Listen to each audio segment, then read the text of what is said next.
Next Abhijit আমাকে বলো, বিশেষ যোগফল হলো ড্যাশ পেশি। অ্যাডিপোজ কলা।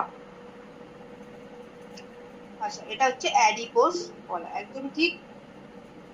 92, একটি টেন্ডন ড্যাশ কে ড্যাশের সঙ্গে যুক্ত করে। এটা আমাকে বলবে হচ্ছে শুভজিৎ। বলো শুভজিৎ। অস্থি পেশি। অস্থি সাথে পেশি না, টেন্ডন কি করছে, আমাদের এই যে হাড়, এই হাড়ের সাথে এই হাড়কে যুক্ত করছে। এই যদি টেন্ডনের হাড় বলো বা আঙুলের যে হাড় আছে, এই যে হাড়ের সাথে হাড়কে যুক্ত করছে, মানে অস্থির সাথে অস্থিকে যুক্ত করছে, পেশিকে যুক্ত করছে। পেশি তো তার ওপরে থাকে, মানে এই যে হাড় দুটো রয়েছে যুক্ত করছে টেন্ডনের দ্বারা, তার উপর আমাদের পেশি আছে।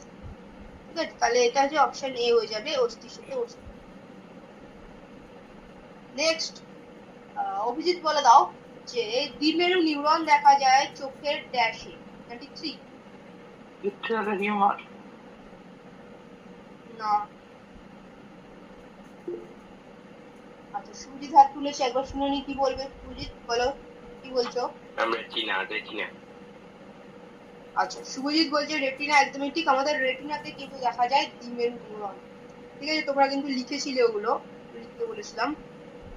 94, শুভজিৎ বলো ড্যাশ হলো যকৃতে অবস্থিত ফ্যাগোসাইটিক কোষ। 94, কুফার কোষ। একদম ঠিক, কুপার কোষ।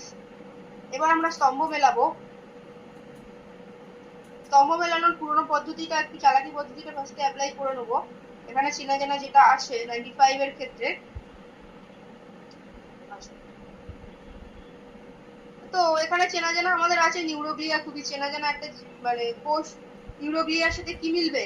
নিউরোগ্লিয়া কি? ধারক কোষ। একদম ভেরি গুড, ধারক কোষ। তাহলে একটু দেখি তো এর সাথে দুই কোথায় কোথায় আছে। দেখো এখানে আছে, এখানে আছে, বাকিগুলোকে কেটে দেবো। আচ্ছা, তারপরে হচ্ছে অ্যারিওলার কলা কোথায় থাকে? অ্যাডিপোজ কলা।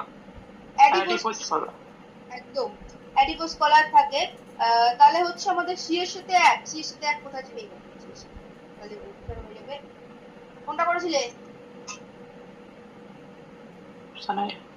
এ